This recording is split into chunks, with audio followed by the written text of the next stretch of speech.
Hey, what is going on YouTube? Great to be with you again today, Wednesday, February 10th.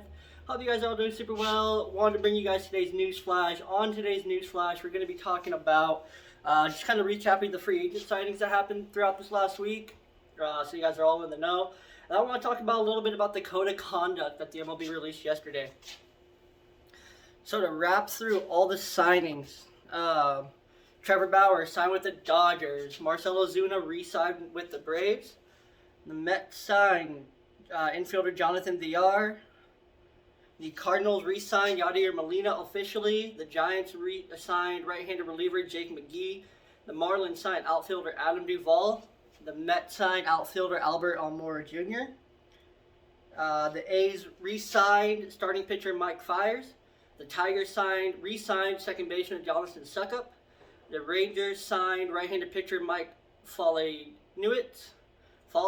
that's kind of what he goes by. The Milwaukee Brewers signed second baseman Colton Wong. The Twins signed right-handed reliever Alex Colon.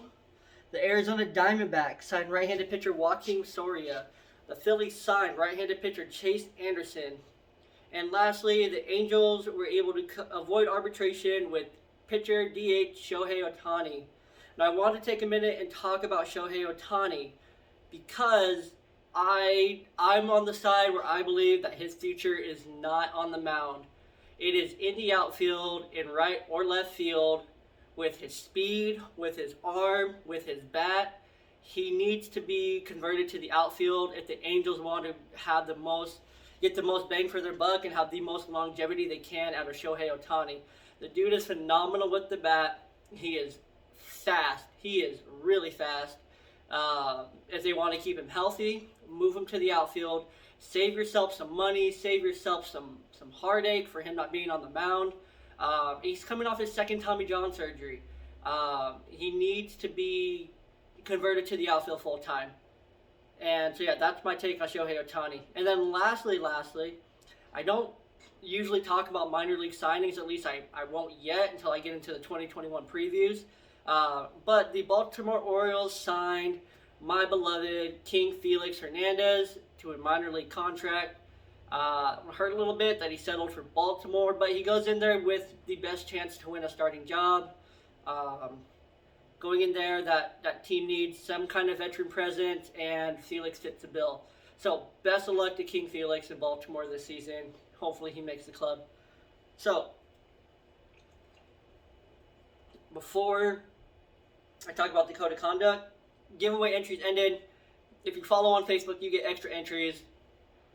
What I'm giving away is a Raise Energy sampler pack. It's going to come with like 4 cans of Raise, a pre-workout sample, a hyper sleep sample, and some on-the-go packs.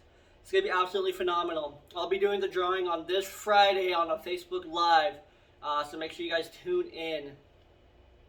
Let's see. And then second place winner does get one of these decals. I forgot where I moved them. So there's the Rep Sports decal, there's this Raise Energy decal, and then there's this America Raise Energy decal. So second place winner will get to pick that, and I'll also send them some baseball cards. So yesterday the MLB released a new code of conduct regarding I want to make sure I get this right. Discrimination policies in the code of conduct. It's an update of the harassment policy as well. This comes from the recent allegations against former Mets GM Jared Porter and against current but suspended Angels pitching coach Mickey Callaway. So the senior advisor got together in the front office, and their statement reads, Major League Baseball is committed to ensuring that all individuals who work in and around the game are welcome and treated equally, with dignity, respect, and professionalism. To accomplish this goal, MLB and its clubs will continue to strive to create environments in which people feel safe and accepted. When they do not, they feel comfortable speaking up without fear of recrimination, retaliation, and exclusion. So additionally with this, all club executives will be required to attend anti-harassment and discrimination training. The revisions also include the addition of the Speak Up hotline, which was created under the supervision of Michelle Meyer-Ship, who was recently hired as the league's chief people and culture officer. So this is an anonymous tip line for anyone in the league to call. It's a third-party source, so it's not through the MLB whatsoever. It's a contracted source for people to call and give tips for any kind of harassment, discrimination, or anything within the front offices, clubhouses, things like that. So I think this is great that the MLB is taking this serious of a step. They even said that, the different, there's going to be anything going from warnings, suspension, termination, or other ramifications that clubs have, or the commissioner will determine. So basically, depending on the severity of it, there's going to be punishment no matter what. So, and of course, everything is going to be investigated. It's going to be thorough, because I'm sure there's going to be some tips that are called in that might not lead to anything. So the MLB is being very thorough in their investigations. They were very thorough in the Jerry Porter investigation. The Angels had to suspend Mickey Callaway because of him saying, "I'm not guilty." So then they had to suspend him, and now they're investigating. Still haven't heard any updates about the investigation, but ultimately I assume something will come to light and he will get fired. And so one of the last statements I'll share, we really wanted to close the gap because I have the lingering worry that there's somebody out there that hasn't spoken up because they're afraid.